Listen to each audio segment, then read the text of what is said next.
છેલ્લા 3 વર્ષથી વધુથી સમયથી રશિયા અને યુક્રેન વચ્ચે યુદ્ધ ચાલી રહ્યું છે। જો કે આ યુદ્ધને કારણે બંને દેશોમાં ઘણું એવું નુકસાન પણ થઈ ગયું છે।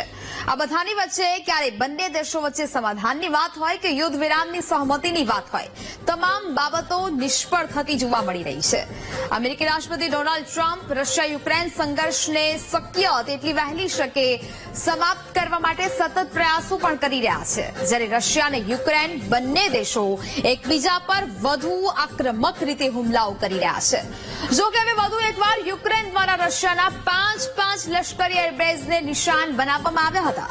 જો યુક્રેનનો આ હુમલાએ રશિયાએ કરેલા હુમલાના જવાબમાં આપવામાં આવ્યો હોવાનો પણ દાવો કરાયો છે।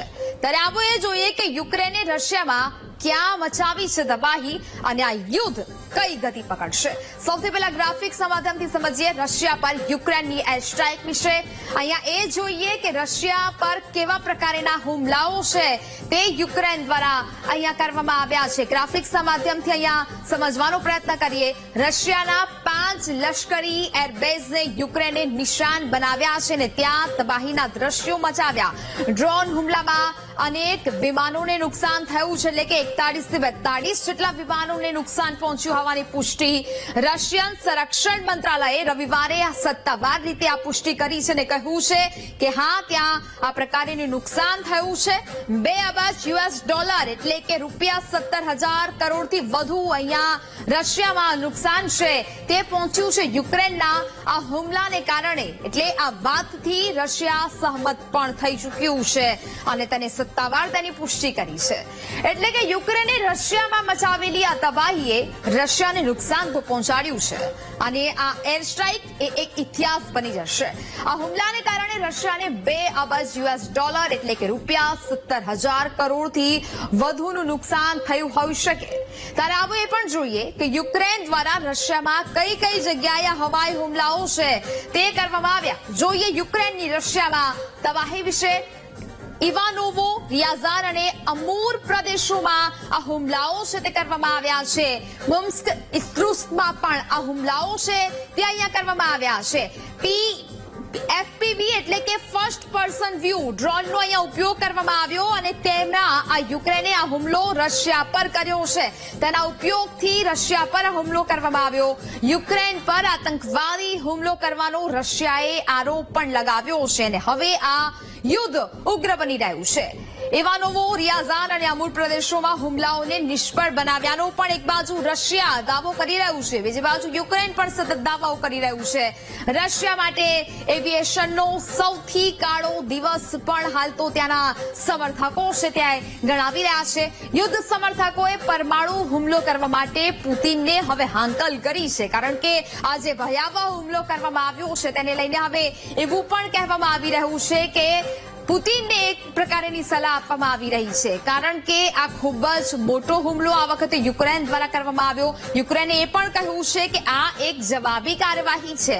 નાના મોટા સતત હુમલા છે તે રશિયા યુક્રેન પર કરતું આવ્યું છે અને તેને જ કારણે યુક્રેન આની તૈયારી છે તે લગભગ 1 વર્ષથી કરી રહ્યું હતું। એટલે કે આ હુમલો ભયાનક હતો અને જેમાં રશિયન મીડિયા અને યુદ્ધ સમર્થકોએ તેને રશિયા માટે એવિએશનનો સૌથી કાળો દિવસ ગણાવ્યો અને પરમાણુ હુમલો કરવા માટે પુતિનને હાંકલ પણ કરી છે। ડ્રોનને ટ્રકોમાં કન્ટેનર દ્વારા રશિયાની અંદર લાવવામાં આવતા હતા। એક ટ્રક મુર્મુનાસ્કના એલેનગ્રોડાસ્કમાં એક પેટ્રોલ પંપ પર રોકાયું હતું અને જ્યાંથી એ ડ્રોન ઉડીને એરબેઝ તરફ જતું હતું। આ ડ્રોન FPV ટેકનોલોજીથી સજ્જ હતા અને આ સેટેલાઇટ દ્વારા તેને નિયંત્રિત કરવામાં આવતા હતા। રશિયાના બેલાયા એરબેઝ સહિત ઘણા જે એરફિલ્ડ્સ પર 40 લશ્કરી વિમાનને તેને નિશાન પણ છે તે બનાવવામાં આવ્યા હતા। હવે અહીંયા જોઈએ યુક્રેનનો રશિયન એરબેઝ પર હુમલો, કેવી રીતે આ હુમલો કરવામાં આવ્યો અને આખી આ રણનીતિ તૈયાર થઈ। 41 રશિયન ફાઇટર જેટનો નાશ કર્યાનો યુક્રેન સતત દાવો કરી રહ્યું છે।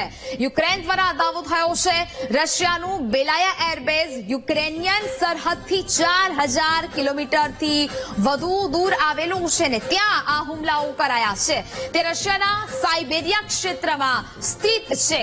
એટલે કે આ તમામ બાબતોનો ઉલ્લેખ થયો છે।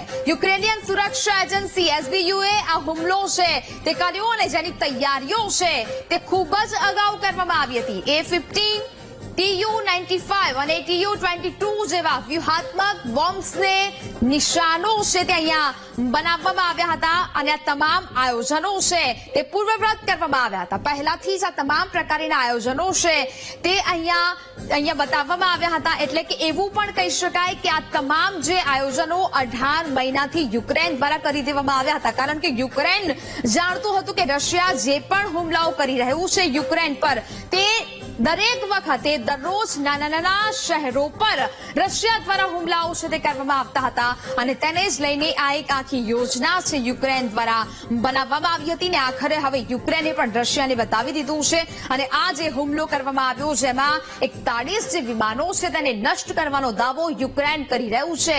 યુક્રેન કહી રહ્યું છે કે આ એક હુમલો છે જે ઇતિહાસના પાને તેને લખવામાં આવશે. હવે અહીંયા એ પ્રકારે જોઈએ દ્રશ્યોના માધ્યમથી કે કેવા પ્રકારે આ હુમલાઓ છે તે કરવામાં આવ્યા અને રશિયાના જે એરબેઝ છે તેને નષ્ટ કરવામાં આવ્યા. એ જ દ્રશ્યો અમે આપને બતાવી રહ્યા છે આ સ્ક્રીન પર કે જ્યાં આ ડ્રોન હુમલાઓ છે તે કરવામાં આવ્યા. અલગ અલગ તેનો ઉપયોગ ટેકનોલોજીનો ઉપયોગ કરવામાં આવ્યો અને 41 જેટલા જે વિમાનો છે તેને નષ્ટ કરવામાં આવ્યા. આ એ જ પ્રકારના દ્રશ્યો છે કે જ્યાં યુક્રેન દ્વારા રશિયાના જે એરબેઝો છે જે ઠેકાણાઓ છે ત્યાં હુમલા કરવામાં આવ્યા. હુમલાના એ જ આ દ્રશ્યો અમે આપને બતાવી રહ્યા છીએ. આ એ જ જગ્યા છે કે જ્યાં જે પ્રદેશો છે તેના એરપોર્ટ પર પણ આ હુમલાઓ છે તે કરવામાં આવ્યા હતા અને તેની જે સિસ્ટમ છે તે અહીંયા લાગુ કરવામાં આવી હતી. આ એ જ મિસાઇલ અને આ એ જ ડ્રોનના દ્રશ્યો અમે આપને બતાવી રહ્યા છીએ કે જ્યાં આ તેનો ટેકનોલોજીનો ઉપયોગ કરીને 41 જેટલા જે વિમાનો છે તેને નષ્ટ કરી દેવામાં આવ્યા છે.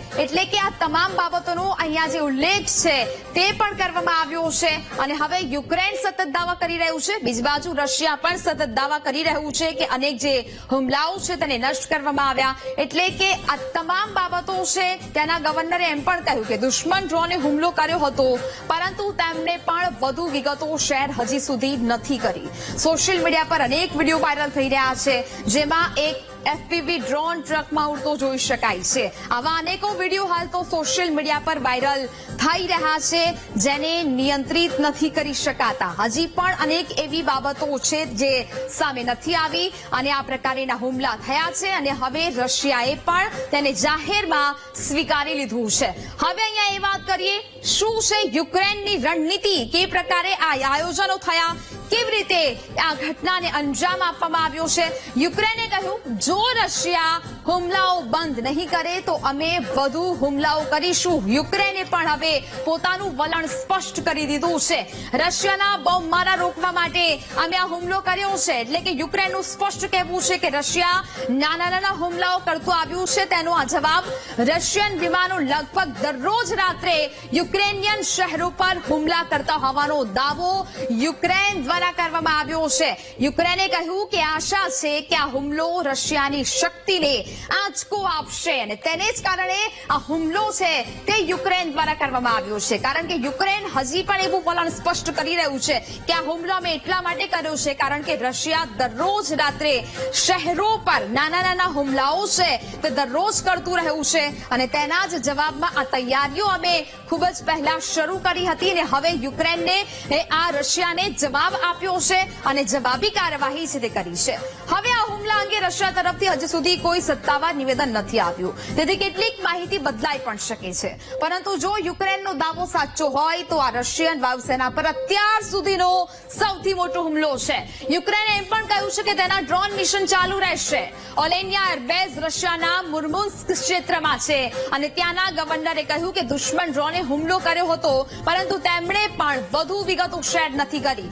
સોશિયલ મીડિયા પર આવા અનેક વિડીયો છે તે વાયરલ થયા છે જેમાં એક FPV ડ્રોન ટ્રકમાં પણ ઉડતો જોઈ શકાય છે જેના દ્રશ્યો પણ આપણે થોડી વાર પહેલા જોયા. હવે અહીંયા એ વાત કરીએ યુક્રેનની વર્ષોની આ તૈયારી. યુક્રેને તેના નિવેદનમાં સ્પષ્ટ કર્યું હતું એટલે કે SBU લગભગ 18 મહિનાથી આ હુમલાની તૈયારી છે તે કરી રહ્યું હતું. 18 મહિનાથી આ હુમલો કેવી રીતે કરવો, કેવી રીતે એરબેઝ નષ્ટ કરવા તેની તૈયારી કરી રહ્યું હતું. આ કામગીરીને વેબ નામ આપવામાં આવ્યું હતું. એટલે કે વર્ષો 18 મહિના સુધી આ તૈયારી કરાઈ અને ત્યારબાદ હુમલો થયો. યુક્રેન રાષ્ટ્રપતિ વ્લાદિમીરે પોતે આ મિશનનું નિરીક્ષણ છે તે પોતે અહીંયા કરી રહ્યા હતા તેવું પણ સામે આવી રહ્યું છે, કારણ કે આ જે હુમલો કરવાનો હતો તે ખૂબ જ સમજી વિચારીને કરવાનો હતો. એસબીયુ ચીફ ફાસિલ માલ્યુકની દેખરેખ હેઠળ આ તમામ જે ઓપરેશન છે તેની તૈયારી છે તે અહીંયા કરવામાં આવી હતી.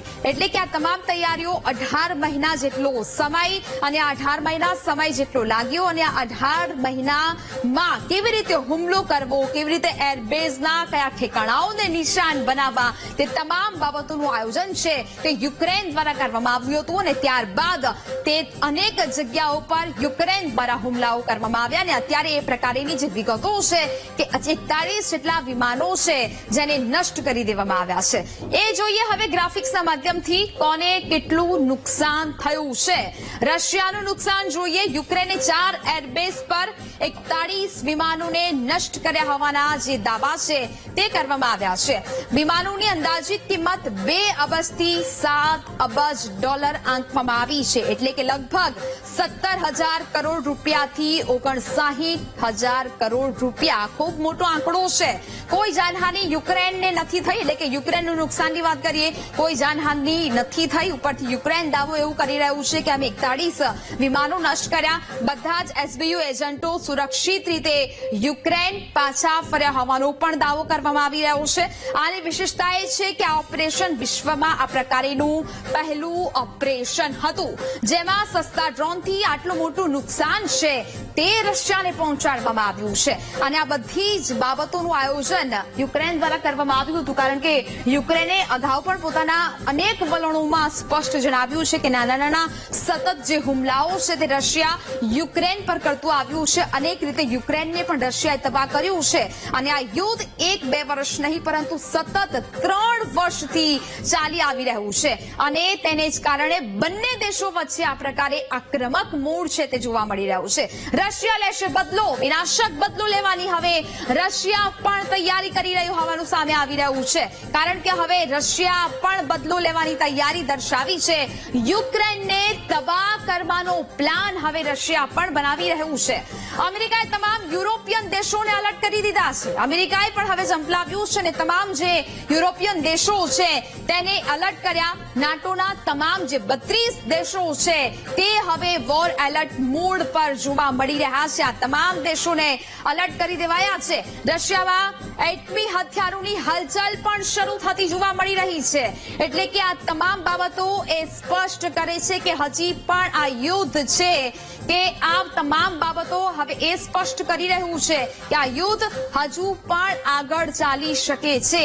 એટલે કે સતત 3 વર્ષથી ચાલી રહેલું આ યુદ્ધ નવા મોડ લઈ રહ્યું છે. જો કે હવે યુક્રેનની આ સ્ટ્રાઇકનો જવાબ આપવા માટે રશિયા પણ પ્લાનિંગ કરી રહ્યું છે. જો કે તેને અમેરિકાને પણ હવે વચ્ચે પડવાની ના પાડી દીધી છે. જો આ બંને દેશો વચ્ચેનું યુદ્ધ લાંબુ ચાલે છે તો અનેક દેશોને પણ તેની અસર થઈ શકે છે.